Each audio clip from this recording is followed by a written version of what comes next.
welcome to Let's Talk About That, a Union University podcast. My name is Fran Thomas. I am one of the co-producers for this show alongside my friend and good buddy, the infamous Ted Cluck. I'm also the host for this show, and we are so thrilled to serve you in this way. You're probably asking, what is this podcast all about? This is what we hope. We hope that through every guest, there is a story being told about Union and about the Lord. Sometimes Union is going to be up front and they will be the main part of the story, but sometimes Union will be more in the background, and you will find yourself so intrigued about this person's journey and their experience to Union. Thank you guys so much for listening. Make sure that you subscribe wherever you get your podcast. Make sure that you subscribe so that you don't miss an episode. We release every other Tuesday.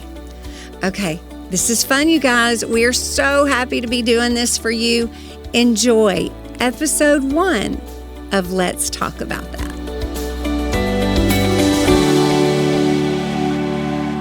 All right, here we are, Ted Cluck.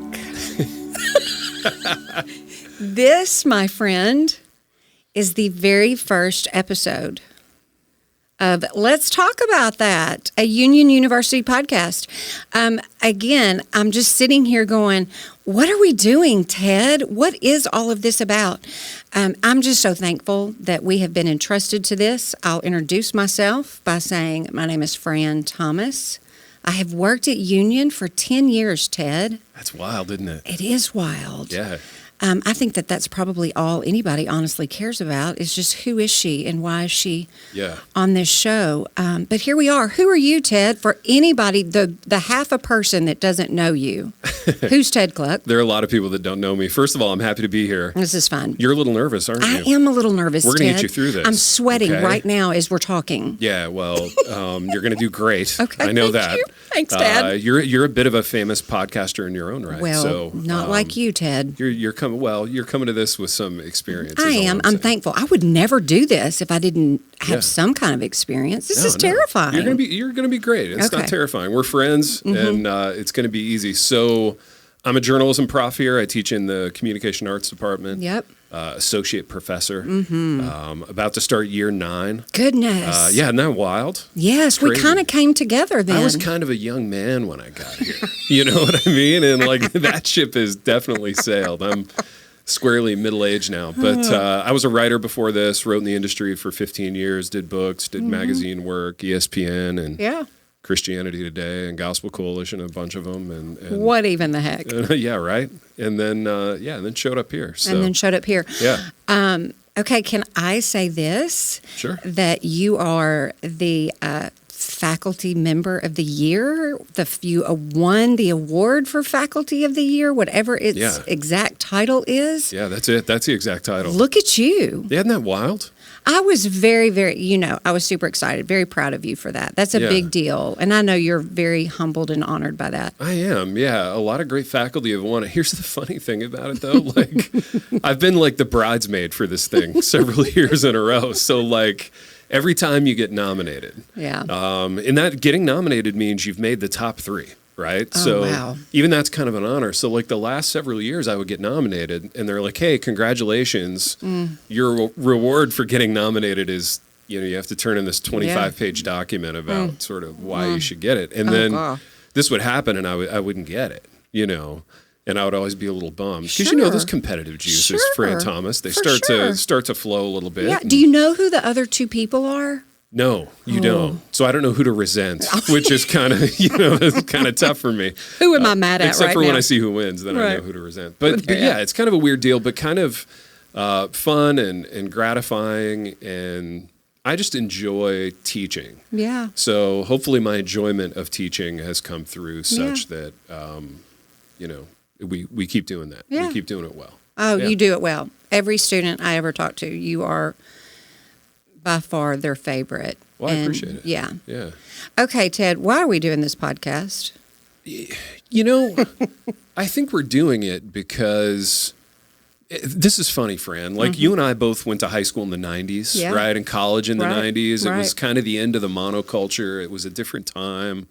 And as such, I have kind of this 90s ethos about me where I don't join things. You know what I mean? I'm a little bit of a cynic. I stand a little bit like apart from things. But like union has been the first thing that I fully joined. And I really, really desperately want this to work. Yeah. And by this, I mean Christian higher ed. By this, I mean union in specific, because there's nowhere else I want to be. Right. I love this job and this place, and it makes me feel kind of uncool to say that. You know what I mean? Because like in our 90s ethic, you were supposed to just kind of be critical or cynical or whatever. But I do really want this to work. And I think that's why we're doing this. We want to get the word out to people about what's working about union, kind of what we love and appreciate about it, and just have a good conversation. Yeah. The people that we love and appreciate, and the experiences we get to have because of this place. And, not that this is utopia, you know, and sometimes Christian colleges are positioned as / position themselves as utopia. And I think that's bad business. I think it's just unwise. But that being said, there's a lot about this that I really do love. Yeah, I do too. I want us to be able with every episode to have honest conversations. Yeah. While 100%. Honoring the Lord and the institution and this place that we love so much. And I think we're going to be able to do that. And so, I don't know, we're going to give it a whirl. Yeah, we'll give it a whirl. This is going to be fun. It is. I'm not sweating anymore, everyone. Oh, great. I feel like I'm settling into We've got Fran, calm down. Mission accomplished. Listen, I texted Ted and I said, listen, I'm getting coffee, which people that know me know that's not the problem. I do that often. Yeah. But caffeine plus this anxiety. Yeah. I need to maybe settle down. Yeah, I think so. Okay. I'm feeling okay. All right. So with every episode with our guest, we are going to cover some things so that there's a little bit of a theme, some expectation involved, but also I sure don't want this to be predictable and boring and, like question, answer. So we're not going to do that. But I think it's important that throughout people's stories and the things that they're sharing, their experience, their love of union or what they're doing in their life, that union is always going to be a theme. It's always a part of the story. It may not be the upfront part of the story. It could be more of the background, and that's okay too, because I think that we want people to listen and be so curious about, well, who's next and what are they going to talk about and what's their story. And so we hope to keep it informative and fun, and this may be a longer episode, and that's okay, but anyway, are you ready, Ted? I'm ready. I'm here for you. Okay, so these are some of the things that we're going to talk about. I'm going to ask you some questions. All right, fire away. And if you want to ask me the same question, feel free to do so. Do I have my answer prepared ahead of time? No. I don't either. You and I both kind of like working without a net, so we're just going to go into this journey and see what comes of it. Because you know what? I could come up with a different answer every 6 minutes. So. I am going to want to hear your answer. I'm kind of a curious guy. Yeah, so this is fun. Yeah, it is fun. This is fun. Okay, first question. What brought you here? You said you've been here 9 years. Yeah. How in the world did you find Union University when you'd been doing all that stuff that you mentioned? Yeah. How did you find Union? How did you land here? And where were you coming from? Well, Union kind of found me. Oh, looky there. Well, it was a weird set of circumstances, right? And we believe in God's sovereignty, and there's kind of no accidents or kind of lucky occurrences in God's economy. But when I was in college, like as an undergrad, I hated school. I didn't like really like college. I was a football player. That's all I cared about. Whatever. It's a long story, but got injured, had to kind of re-engineer my persona, and I found writing. Because of a girl, a lovely little lady who I married. Shout out my wife. Yes. We've been married 26 years. But she kind of introduced me to writing and reading, and I loved it, and I ran with it. And it was really important to me to make it in the industry, right? So I just kind of maniacally started going after stuff and got these opportunities to write for magazines and newspapers, and just sort of doggedly pursued that for a while. And in your 20s? In my 20s. Okay. Yeah, and I got my first book deal in 2005. I was young. And I was interviewing all these guys who fought Mike Tyson. The book is called Facing Tyson. So I got to travel and interview these guys. And for the first time in my career, I got to write long form, so I got to go long on a subject and I loved it. Then I wrote a couple of books about pro football. I had never really stopped coaching and playing football, so that was a big part of my life. But really, I was just grinding it out year after year, feast or famine. You're kind of living like a pirate as a freelance writer, which was kind of sexy and awesome when we were young. And terrible all at the same time. And terrible all at the same time. But there was kind of a 90s thing, too, that kind of valued like griminess or like grinding it out and living in small apartments and stuff. Oh, but yeah, then, the best. But then we had kids. Yeah. And it sort of became this thing where I wanted a little more stability. And so probably in my early mid-30s, I went to grad school reluctantly, still thinking that I hated it. And I got an MFA in creative nonfiction. It actually ended up being really fun. I really enjoyed grad school. And around that time, I'd started to adjunct teach, so teaching part-time, teaching like freshman comp to sort of, people in community college contexts or whatever. And I loved it. Loved the classroom, loved the energy, loved kind of the performance aspect of it. So I started thinking maybe it'd be cool to teach at a university. So concurrent with this, I had written a couple of books about the church that had done pretty well. And Union, whom I had never heard of up to that point, they brought myself and my co-author in to give a talk for one night. Flew us in.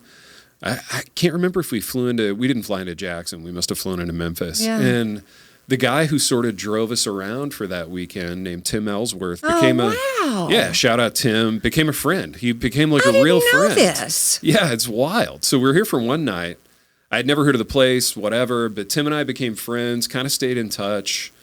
And a few years after that, he reached out to me and said, would you like to come take a crack at being our journalism professor? My goodness. They'd had some turnover there a few times over, and it's just the Lord's providence and the goodness of the Lord, because we had been praying for more stability and for a chance to do this. And believe it or not, as a Christian in the writing world with like Christian books to my name by that time, secular universities wanted nothing to do with me. Like a Christian who was a writer is like anathema to them. So I was really grateful for this. Flew down, interviewed. It was like 115 degrees that day. It was like having a fever. But hit it off with people here and moved down and never looked back. It's been great. We found a church that we absolutely adore, Cornerstone Community Church, and the Lord really used that to like ease our transition to Union. And I never thought I could like school this much. This is so fun. Yeah. Tell us quickly what classes you teach. Yeah, so I teach basically all the writing classes that aren't English. Right. Okay. So I teach a class called Writing Across Media Platforms. I teach magazine and feature writing. I teach a creative nonfiction class called Immersion Journalism, which is my personal favorite. Absolutely love it. I teach a little screenwriting, PR writing, public relations. I love them. Yeah. And I really enjoy those classes because I'm still active in all that, right? So like I'm doing PR writing on behalf of my podcast projects and movie, and I'm still doing magazine and feature writing in my career, and still get to write books in a creative nonfiction sort of way. So this is not work to you. It's not. It honestly, everything becomes work because we're in a fallen world, and Genesis and the fall of man and thorns and thistles and all that stuff. But honestly, being in a classroom with young people who I find genuinely interesting, and then getting to talk about a bunch of stuff that I have affection for. Yeah. What could be better? Right. It's really cool. Right. I love it. I absolutely love it. Okay, so this is perfect. I want you to tell us just one of your most favorite, best experiences you've had in the last 9 years here at Union. Yeah, well, as you can imagine, I have a bunch of them because I've had a bunch of good ones. I'll say one that's really good without qualification, and then one that's kind of challenging. The really good one is we do this thing called the Buster Bowl. Yeah. Right? Yeah. It's full contact, fully padded football game. We play one a year. Right. And it's kind of a wild idea, but Dub put it in front of me. I said, yes, 1,000 times yes, I'll do it. Yeah. And so I've been a coach, a head coach, and a player in this thing every year that they've had it. And the really cool thing about it is I've gotten to suit up with my son. So I get to look across the huddle and see my son in a helmet looking back at me. And he's 1,000 times better as an athlete than I am now, but he's looking out for me now on the field. Oh. And I just love it. We get to go to battle together and have fun and make these memories. But the other cool thing about it is getting to meet guys from other people groups across campus that I otherwise wouldn't have ever met. So getting to kind of, I don't want to say disciple. It makes me look like some great person. I'm not doing that with all of them. Just care about getting to care about them and getting to talk about football with them and kind of lead them into a scary thing. Yeah. Because football is fundamentally just kind of a wild thing to be doing. It's violent, right? Like the bullets are flying and it's real. So to be able to like shepherd a guy into that who's never done it before and kind of look out for him and make sure they have a good experience is really fun. Mm-hmm. And then the other thing, Fran, that I get to do, and this is gradations harder, but I'm really thankful for it.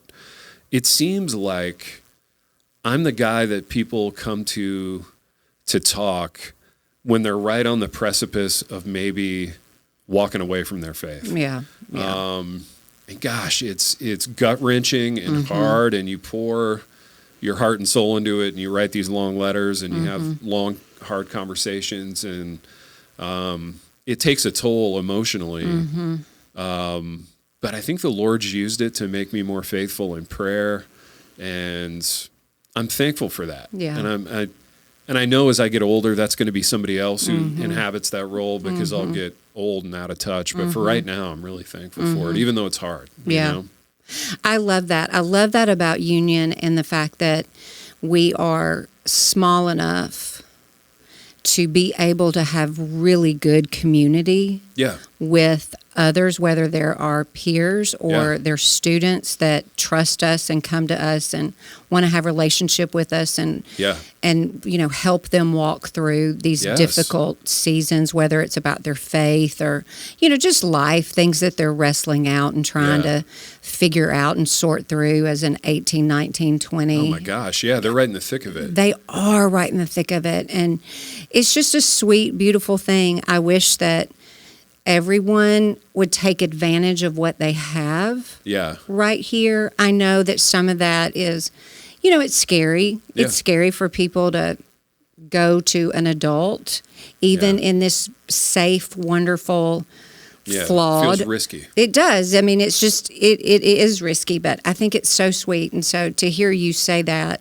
it's just what a gift. I don't know I think students appreciate it, but they don't appreciate it just yet in its fullness. Well, yeah, and I'm just every year blown away.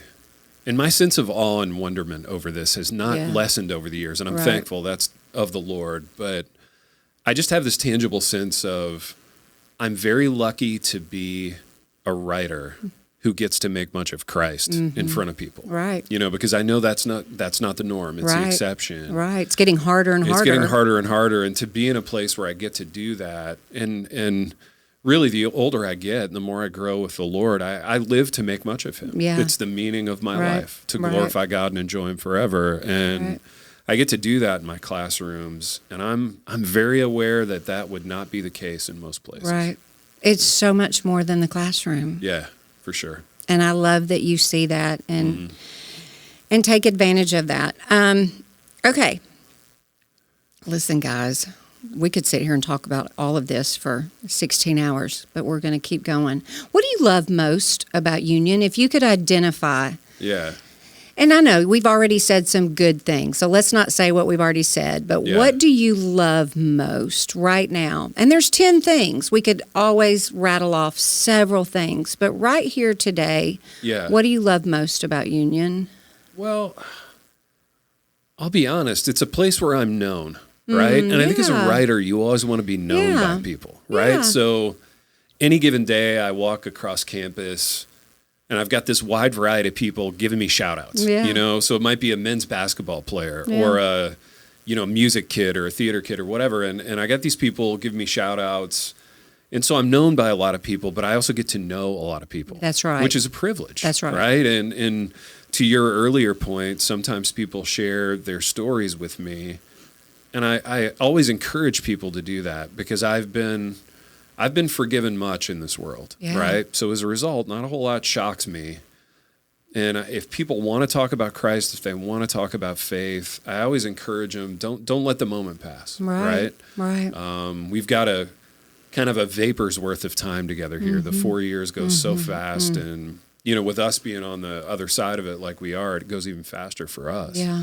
So to be at a place where I get to talk about Christ, make much of him, get to know and be known. I mean, it's like a dream for a writer, because you're trying to communicate, you're trying to share your heart with people and make these connections and make these friendships. And I just make friends with a lot of people here. Yeah. And I really enjoy that. Yeah. It's a real blessing. Well, I'll say this. Let me brag on you for a second before we move on. And I think there's something to be said in this, and just to be reminded of. This isn't anything that is new for anybody, but there's such humility in who you are. I mean, if you were to go back and listen to the very first things that you said about yourself in the introduction, that what you've done, well, those things that what you've done, you could be very arrogant and or even just kind of passively arrogant. Yeah. I would enjoy being a little arrogant. Like that looks fun to me. It does kind of look fun, but it's such an easy line to cross. Yeah, it is. It is. And you don't cross that line, or I don't see you cross that line. But because of that, that's why students of every kind are drawn to you, and not just people within your major or people that are, around you a lot, just because of your connection to different people groups on campus. Students are drawn to you, and that's coming from a place of humility, and you're not scary, and you're very approachable and trustworthy. And we all need to be that type of person, so that other people feel known and seen, that's right, and valued and loved, regardless of what they're going through. It's funny you say that. I think the Lord's given me enough failure. Oh, and I feel things at a deep level. My highs are high, my lows are low. And he's given me enough failure that even if I wanted to kind of try to walk around and be arrogant, like he hasn't let me. Right. And I'm glad, right. Even though like earlier iterations of me would have wanted that. Yeah, right. I think the failure allows me to allow people to feel comfortable there. Yeah. And I want that to always be the case, where people feel comfortable, because they should. Yeah. There's no reason not to. That's right. Everybody wants to be seen. Yes. And known. That's right. They do. Yeah. Okay, last question. Are you ready? Sure. You're doing a great job. You too, by the way. Yeah.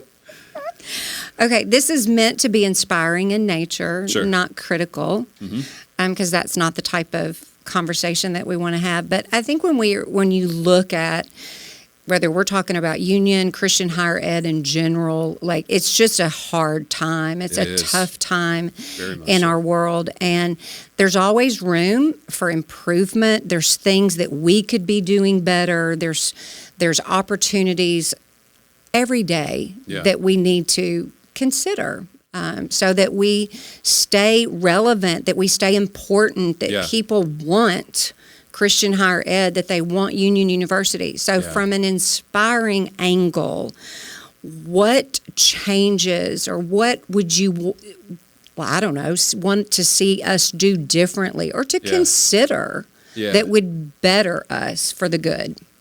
That's a really interesting question. It's a hard one if you ask me. Well, it is. It is hard, and it's even hard for us, because there's skin in the game for us to like. How honest do we come with this one? That's right. But I'll say this, and I say it with great affection for this place. And again, I say it from a place of wanting this to work. I don't think we really have a culture. You know what I mean? As I think about Union, and as I think about how we try to fundraise, or how we try to sell the university to prospective parents and students, we don't really know what story we're telling. Right. And maybe everybody's telling a different story, which is hard. Right. And when I think of a place like, Taylor, where I did part of my undergrad, they have this vibrant student life thing that they kind of hang their hat on. They're out in the middle of a cornfield, so they're not selling like proximity to anything cool. So they're really kind of hanging their hat on student life. Or you think of a place like Grove City in Pennsylvania, which is sort of academically elite / unabashedly conservative culturally. Right. So they have a culture. Right. Hillsdale, like these places that we're kind of competing against, you can go a sentence on them and kind of know what their culture is. Right. And I don't think we've really figured that out yet. And I think if we do, we're going to seriously fly. Like we're going to take off. Right. But I don't think we know it yet. Yeah. And so for people like you and I who are invested, we're trying to kind of hammer that out. And we're trying to stay, robustly, unapologetically Christian. Right. Which is what I want us to be. And, Right. and not sort of placing our wet fingertip to the cultural winds and trying to appease. I want us to stay robustly Christian and really mean it, and not just have this be a place where people go. That would be aspirational to me. I'll ask you the same question, though. Yeah. Like, what do you think about this? I think, listen, as I sit there and say, I think, like, at the same time I hear myself say that, and I think, well, what? I don't know. Kind of who cares what you and I who think, cares? but it is an interesting conversation. Well, and this is all this is. It's just a conversation and thinking out loud. And I am so passionate about students in this world, in this Christian bubble world that we have them in, called Union University. And they are coming from all manner of places, background. They're not all Southern Baptists. They're not all from the South. Like there's just it is to a degree a really beautiful melting pot. If you could look at, if we had full access to see people's lives, I think we would be amazed at what we saw. Yeah. I think it would be very deep. It would be very beautiful. It'd be very difficult. There'd be a lot of pain involved there. It's just very complex. So if we, gathered 10 random people and could see the entirety of their lives, I think we would approach everything that we did with a whole lot more care. I'm not saying we're careless. I don't know. Yeah. But I'm just saying that I think we would love them like you love them, that we would see them for who they are, that we would be safe, that we would be trustworthy as a whole, that there would be more opportunity for them to wrestle things out. I can't imagine being a college student in 2023. I mean, you and I grew up in a very different day, and I think that everything that's coming at them from all manner of social media about what's right and what's wrong and what to believe and who's influencing who and everything that they're taking in, and it just gets muddy. It just gets messy and muddy, and I don't want us to ever forget, we're here to help them get a degree and send them out to make a difference for the kingdom wherever it is the Lord calls them. But for the right here and now, as we have the ability to shape and mold, yes, their mind with a certain department, degree, whatever. But just that whole person. And help them just figure out who they are, what they believe, so that they've got these strong, steady legs to get out there and tackle everything that they need to tackle at 23. They're babies, 22, 23. But they feel like, okay, I know some things. And I can debate and I can defend my faith or my belief and all these things that are so intense right now in this world that and I'm not saying we don't. I just would love a greater conversation about who are we and what are we doing in and out of the classroom to really strengthen these young people so that they are not just prepared, but they're confident and equipped to go out and do whatever it is the Lord has them do. And they get to get all that wrestling out here. Well, you said some really good things in there that I want to follow up on. Like our classroom, theoretically, should be the safest place for them to do that. Oh, absolutely. So if they have questions about the Lord or about their future, or about even mechanical kind of career-related things, we should be quick to want to talk with them about that, right? So there's that. But there's also, in light of being 22, 23, being out on your own, which is so funny, we refer to them as babies, and I don't disagree. But at 22 myself, I felt like the most grown man there ever. And it was, I was arrogant. I didn't know what I didn't know. Give me the world. I'm ready. Give me the world. I'm ready to live on my own, the whole thing. But yeah, like, so the way we approach it in comm arts and the way I approach it in journalism is I absolutely want to give them hard skills that they can trade for money in a marketplace that exists. Yeah. Right? So like everything we do in here in the classroom replicates something that you'll do out there. So I think as a parent, and my son's here, which is another of my most joyful things about Union. I get to see him a whole bunch, which is amazing. But as a parent, I want to know that he's learning real skills, right? Things that he can trade in the marketplace.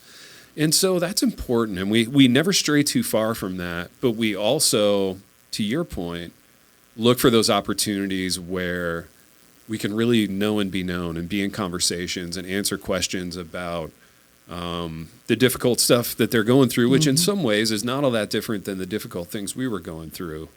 But it's just kind of painted on the canvas of 2023 with all the social media and all the kind of challenges they have that we didn't have. Yeah. Yeah.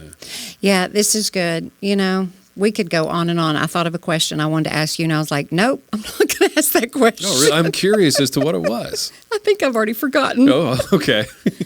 I know. Yeah, it's just, you just want the best for them and in and out of the classroom. And that's hard to gauge. It is. Like who's gonna oversee all that. It's just you're a faculty member. As a faculty member, I hope and pray that our faculty as a whole sees that child. They are a child. Just in a holistic way of how can I love, serve, and prepare them the best that they can with what they have. And I don't know. I just think that sometimes we can get so caught up in our work. Yeah, we get pragmatic. Yeah. How do I solve this problem? That's or do right. This thing? And you forget that there's a very complex human being right there that just has a lot going on. Well, and there's also this weird dynamic in our business where, like, twice a year we let them critique us. You know what I mean? So like they get to evaluate us. So I think on this side of the table there can be this almost like adversarial / kind of nervous relationship there. But that's where, we really have to put our theological money where our mouth is and really lean on the Lord for our sure and steady anchor of okay, it's not, what some 19-year-old says in an evaluation that's going to burn me to the ground, and I'm going to choose to be in a relationship with that person anyway. Which is, it's good. It's what we should be doing here. Yeah. This is good, Ted. This is what this is all about. This podcast. We talked about it. We did. I enjoyed it. I did too. Yeah. This is going to be fun, and I'm excited to see where all these conversations and these stories go. Oh, same. I don't know. Thanks, everybody, for listening to episode 1, Ted Cluck. Maiden voyage. Can't believe it. Can't believe they put us in charge of episode 1. Listen, if all of a sudden this podcast disappears, you'll know that we've been fired. You'll know exactly why. Yeah. Conversely, if this podcast suddenly goes through the roof in a financial way, I want a little piece of the action. Listen, give me my $5. Exactly. Give me my free coffee. Yeah. All right, everybody. Thank you for listening to episode 1 of Let's Talk About That. We'll see you next time. You all have a super day.